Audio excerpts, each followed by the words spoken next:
These are 8 receivers that you need to be drafting in 2023 redraft fantasy football leagues.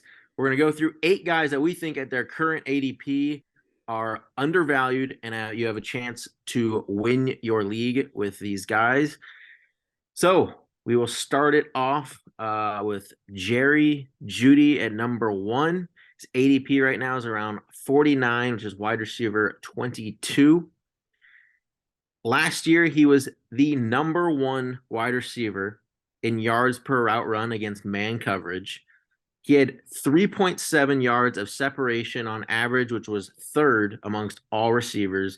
I mean, this dude is just an elite route runner at every level. So at the beginning of the year, we know Jeudy, was recovering from that ankle injury from the year prior, and he was kind of ramped up. And for someone like him, route running, like that matters a ton. And then we saw by the end of the year, his last 5 games, he averaged 24 fantasy points a game. I mean, if you think about how terrible the Broncos were just last Terrible. year, like how everything went wrong, he still had he had 70 catches for 1,000 yards and 6 touchdowns. I mean, I just think he has very little way to go down, and he has so much upside in the second year with Russ Wilson. So draft Jerry Jeudy. Dude's got wheels. Okay. He is. He's a fast boy. Remember that? I think it was one of the last games he put up like 40+ points too. I mean, he had a few massive games. He was like one of the top fantasy receivers in that final stretch. He's playing angry at the end of the year. I would be too on that team. Who's got number 2? Go ahead, Corey. I got number 2 here with Big Mike Dub Williams. He is going right now in half point PPR, wide receiver 29, puts him around 68th off the board in terms of for snake drafts. The biggest thing with everyone who draft Mike Williams over the past couple of years, everyone says he's a huge injury risk. Actually, to be quite frank, over the past 5 years, he's played in actually 91.4% of his team's games. So if you calculate that all out, that's about 1.5 games he's missing per year. So honestly, it's pretty on par with a lot of people in the NFL. It's not a huge concern. It obviously came in a couple stretches where, one season he's missed more games than not. But based off, what he does when he does play full games, which is 82% over the last 5 years, he averages around 13.8 fantasy points in half point PPR. So that's a pretty large number for a wide receiver who's going pretty far down in the draft. I mean, if you can tell me a player is going to at least get 13 points a game, I would take that, especially if you're playing full PPR. The other big change to the Chargers this year, obviously they add Quentin Johnson. Keenan Allen's still there, but Keenan Allen is kind of on his way out. He's definitely on the decline. Again, injury concerns with him as well, a little bit more than Mike Williams. And Mike Williams is kind of their big play receiver. Kellen Moore, with his 2 seasons with Dak, when Dak has played a full season under Kellen Moore, Dak finished 10th or higher in passing attempts, passing yards, and passing touchdowns.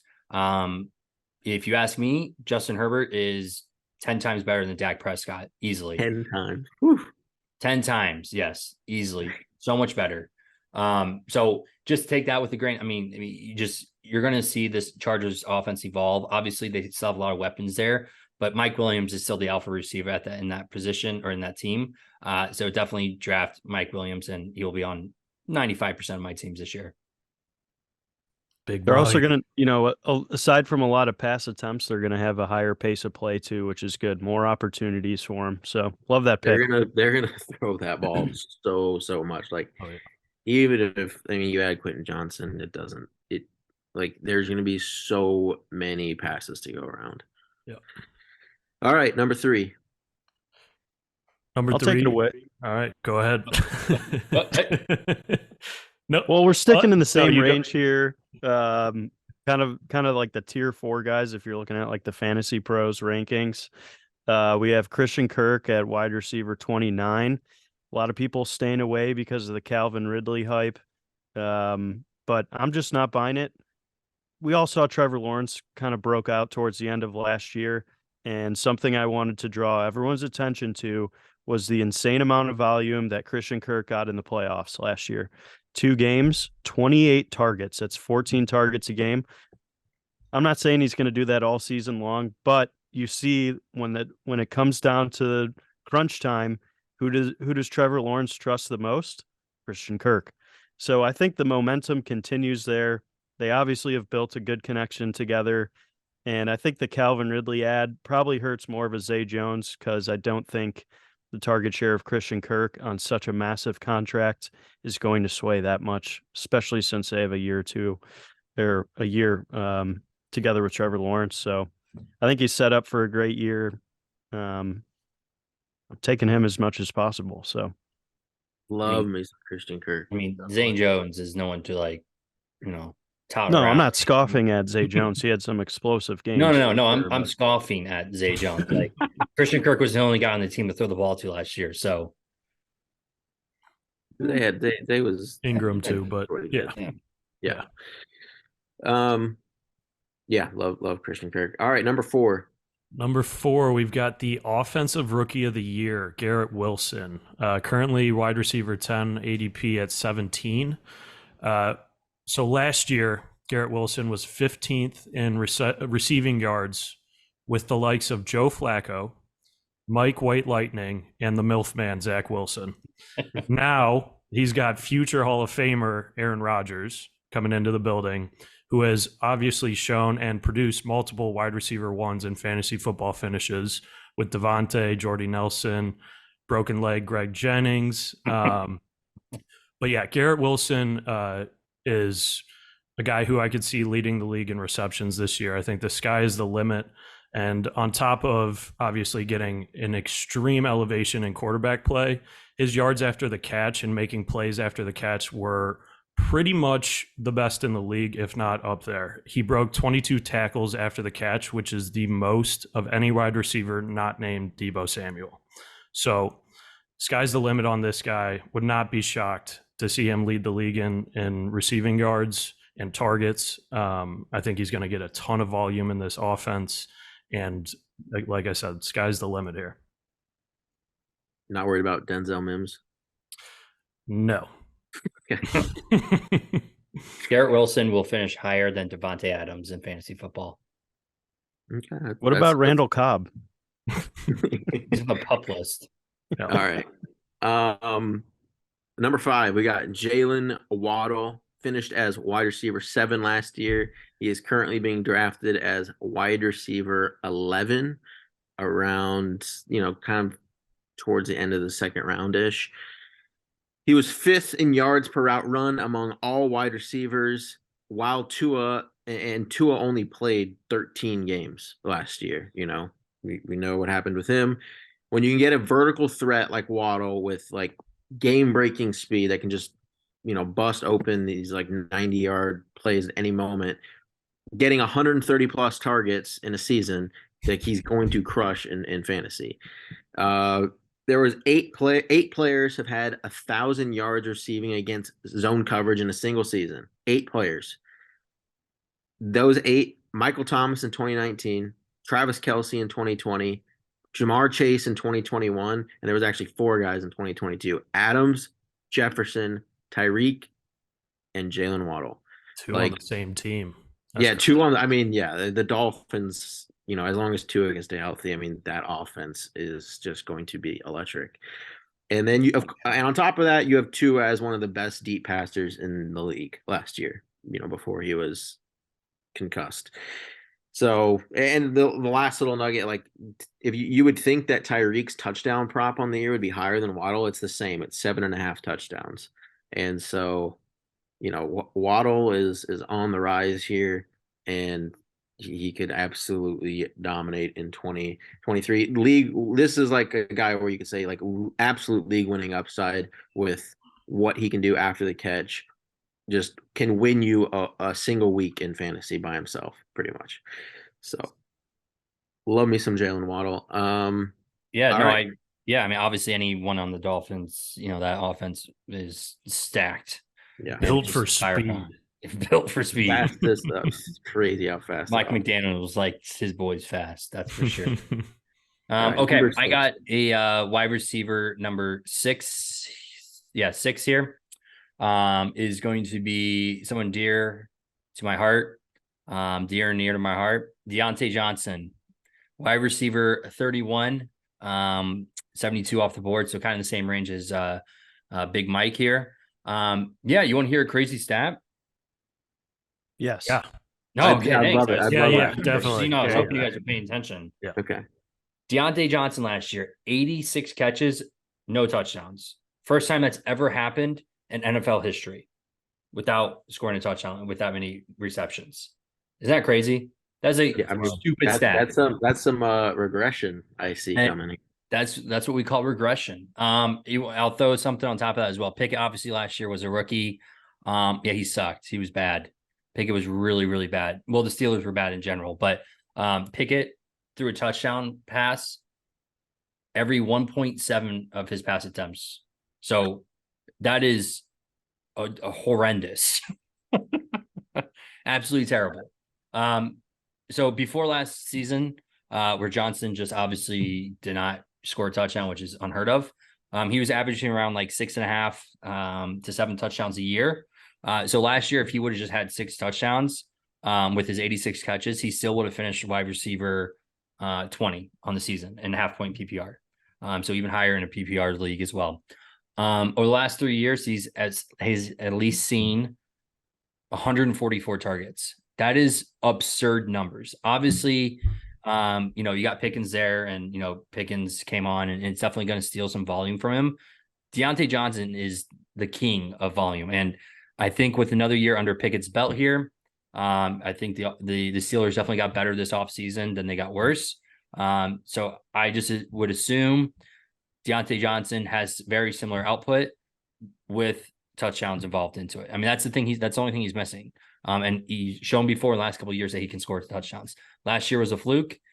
I drafted him. I've drafted him multiple years, and last year he crushed me. But this year, I think you should get Diontae Johnson. A lot of people are going to be off of him. Later rounds. Again, like there is Mike Williams there, but Diontae Johnson's around the corner if you want to pick up on him if you miss Mike. So draft Diontae. Wide receiver 30 is just criminal to me for a volume guy like him. He's been criminally underrated his whole career, I think. He has. I agree. He's a stud. Just sucks. Hey, you got to give Kenny Pickett some credit. I mean, he started the year kind of rough, but I saw he threw 9 interceptions last year, but 8 of them were within the first 5 games. So I think he's learning to take care of the ball, and is obviously starting to be a little bit more conservative. Now he's got a full offseason with Mike Tomlin, who I totally believe in as a coach, and that's coming from a Browns fan. Like, it's very hard for me to say the Steelers are great, but Mike Tomlin's an amazing coach. So I think Kenny Pickett takes a big step forward this year, and I love Pickens. I love Diontae. I think those are huge steals this year. Yeah, more so Diontae. All right, number 7. All right, I'll take it. Yeah. This player, sky's the limit. Skyy Moore. All right, so we didn't see a ton of usage out of him as a rookie last year. Probably has something to do with the Andy Reid methodology. But in his playoff games, I'm going to go back to that. He had 7 targets against the Bengals one game, so that's pretty good. And I think if you look at their roster and what's been happening on the receiver front, they lost Juju, MVS. He's still there. Sorry, Mecole Hardman. Nico Hardman. Right. Obviously, we know Travis Kelce is going to be a target share leader. He's the GOAT. We get it. We don't have to go down that road. But there's kind of a question. There's no alpha receiver, right? Nobody's stepped up and taken that Tyreek Hill role yet. They brought in Kadarius Toney. He hasn't really done a whole lot. So we see Skyy Moore step in. He's going to have the opportunity this year. And if you're worried about Rashee Rice, today was the first day of Chiefs training camp. He had to leave practice and was puking on the sideline half the camp already. So, this guy, Andy Reid's got to hate that. So, he's definitely not seeing the field for at least 4 games. He also caught a touchdown going up to training camp out of shape. So, I know he's dealing with some heat down there in Kansas City right now, but I don't know. I like Skyy Moore here. I think he takes a step forward in year 2. It's kind of a good breakout range for some of these young wide receivers too. So, and we saw him, and you can't forget the biggest stat about this guy. He's never played in the NFL a single season where he hasn't won the Super Bowl and scored a touchdown in that Super Bowl. Also, not a lot of people can say that. He's going to take over that slot role. They need a guy to fill that slot. It's going to be him. That's like the main thing. Like he's going to be the slot receiver for Patrick Mahomes. I want to say as a PSA for the NFL, wide receivers should not be allowed to wear numbers in the 20s. That's the most confusing thing when he's out there. Just saying. Change your number, Skyy. I promise you'll do a lot better. Okay. All right, Alex, carry us home here. Yeah, finishing it off, we've got Nico Collins, wide receiver, 59 ADP at 140. So definitely a later round guy here. Obviously, Texans draft CJ Stroud in the draft. He finished second in the league, Nico Collins, that is, in contested catch rate at 66%. And was on pace for 119 targets in his 9 healthy games. So if you project that out over a 17-game season, you're looking at a ton of volume for a guy going this late in the draft. On top of that, had some quarterback issues. Obviously, 62% of his passes and targets were catchable. That is an atrocious percent. Yeah, Davis Mills not getting the job done clearly. I think Nico Collins, you could see some competition, obviously, for that wide receiver 1 spot, but I think he comes out at the end of the year on top and is that Texans wide receiver 1 with CJ Stroud there. He's a guy with a ton of upside towards the end of drafts, and I think a guy definitely worth taking a flyer on with how cheap draft capital you're going to be spending on him. You mentioned competition. Are you referring to Tank Dell? Tank Dell, Bobby Trees. He's too old, man. Schultz. John Mechie.